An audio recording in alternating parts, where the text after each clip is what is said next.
Compost is an easy way to fertilize your garden using yard and kitchen waste without spending a lot of money.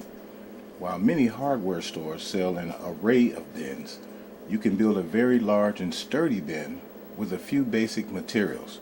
The materials you needed are 4 pallets, a roll of 4-foot hardware wire, 3-inch screws, 1-inch shingle nails, staples, 2 4-foot 2x4 boards, and 3 3-foot 1x3 boards.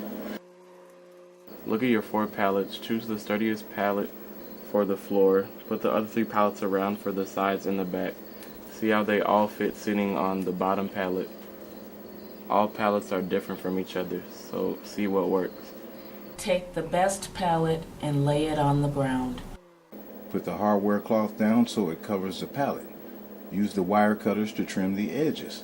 Be sure to always crimp the edges so that they don't stick out and cut you while you are working. Attach the wire to the pallet with staples and 1-inch shingle nails. Look at the side and bottom pallets. Make sure that when you attach the sides, you leave space for the back pallet. Attach the sides to the bottom with 3-inch screws. This is the hardest part.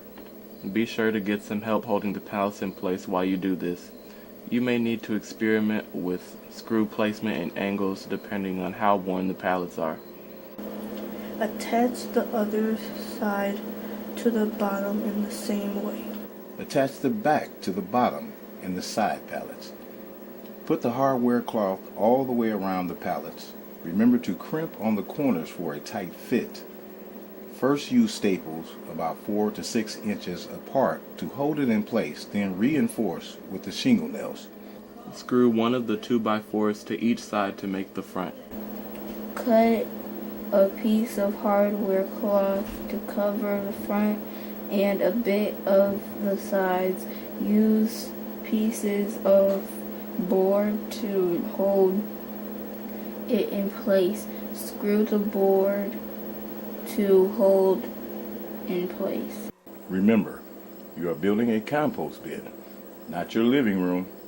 Imperfections are not a big deal. So as long as everything holds together, that's all you need. Thanks for watching, everyone. How did your bin turn out? Do you have any tips or suggestions for different types of bins? Let us know in the comments, and remember to like and subscribe for more gardening tutorials. Have a great day.